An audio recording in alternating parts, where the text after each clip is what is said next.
तो बहुत मेहनत लगती है जनाब कुछ मकाम हासिल करने में, बहुत मेहनत लगती है जनाब कुछ मकाम हासिल करने में, लोग पल भर में उसे किस्मत का नाम दे देते हैं। तो फ्रेंड स्टार्ट करते हैं आज का लेक्चर, जो कि थर्ड लेक्चर है Bihar public service commission Bihar लोक सेवा आयोग के एस्पिरेंट्स के लिए।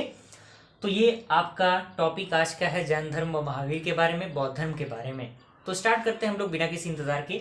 जैन धर्म व महावीर, तो इस धर्म के 24वें तीर्थकर जो थे वो महावीर थे, जिनका जन्म 540 ईस्वी पूर्व में कुंड ग्राम वैशाली में हुआ था। तो यहाँ से एक क्वेश्चन बन सकता है। उसके बाद इनके पिता का नाम सिद्धार्थ था, तो यहाँ से भी क्वेश्चन बन सकता है अगर प्रीलिम्स में आया तो, या फिर इंटरव्यू में इंटरव्यूअर भी पूछ सकते हैं। तो ये आप सिद्धार्थ हो गया। और उनकी माता का नाम त्रिशला था। 42 वर्ष की आयु में ऋजुपालिका नदी के तट पर इन्हें ज्ञान प्राप्ति हुई। तो ये भी क्वेश्चन बन सकता है किस नदी के तट पर, तो ऋजुपालिका नदी के तट पर। ओके।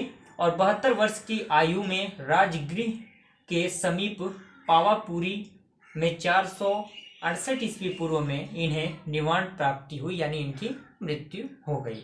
तो यहाँ तक कंप्लीट हुआ। और यहाँ पर के बाद इसके बाद हम देखते हैं बौद्ध धर्म के बारे में। बौद्ध धर्म के प्रवर्तक गौतम बुद्ध का नाम लुम्बिनी में हुआ था, यानी जो इनका जन्म था, सॉरी यहाँ पे इनका जो जन्म था, इनका जन्म जो है वो आपका लुम्बिनी में हुआ था। ओके।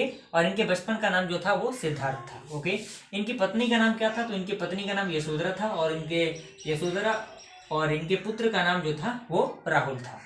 और इनको 35 वर्ष की आयु में बोध गया में निरंजना नदी के तट पर ज्ञान की प्राप्ति हुई, यानी बोध गया में इन्हें क्या हुई, ज्ञान की प्राप्ति हुई। ओके। और यहाँ से इस घटना को संबोधि भी कहा जाता है। तो इसी घटना को जो कहा जाता है वो संबोधि भी कहा जाता है।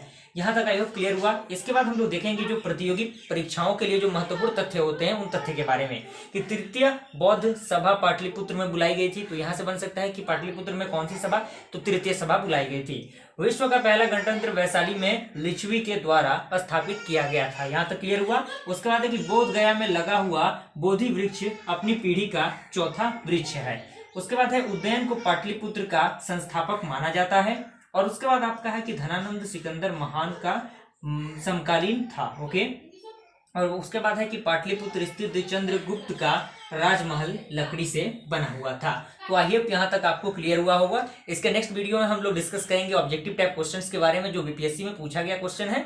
और ऐसे इन्फॉर्मेटिव वीडियो पाने के लिए हमारे चैनल को सब्सक्राइब कीजिए, बेल आइकन को प्रेस कीजिए, ताकि हमारे वीडियो का नोटिफिकेशन सबसे पहले आप तक पहुंचे। फिर मिलते हैं अगले वीडियो में, तब तक के लिए थैंक यू।